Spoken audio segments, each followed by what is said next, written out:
आ जाते हैं अपने एक और जो इम्पोर्टेंट चीज़ है वो है लोकसभा चुनाव में वोटिंग का प्रतिशत।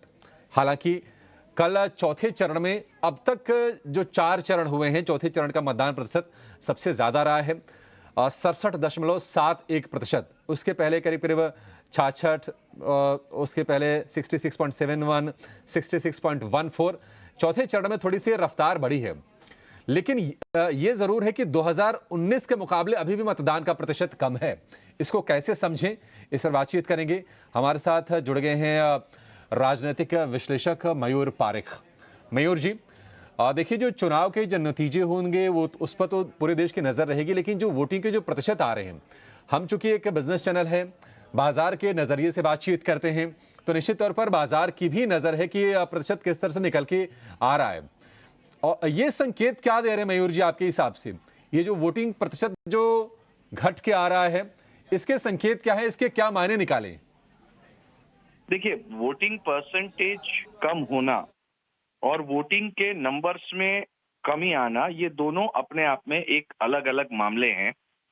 मैं ये दोनों बात आपको इसलिए बता रहा हूं क्योंकि वोटिंग परसेंटेज कम दिखाई दे रहा है, लगभग 3%।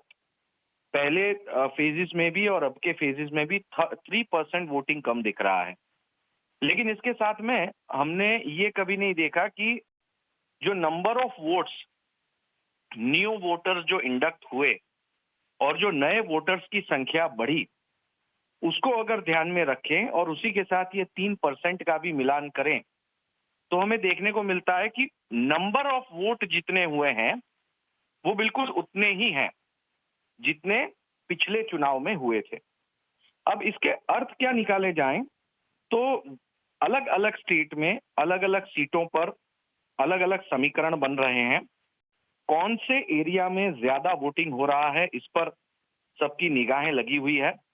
जहां तक अब तक का वोटिंग हुआ है, उससे बीजेपी क्लियर मेजॉरिटी में आएगी, ये तो बिल्कुल साफ तरीके से दिख ही रहा है। और नंबर्स कितने होंगे, इसके लिए हमें और जो आने वाले कुछ और 3 फेजेस जो बाकी हैं, उस पर नजर बनाए रखने की बहुत ज्यादा जरूरत है। जी, बहुत शुक्रिया सर आपके विश्लेषण के लिए। Thank you so much.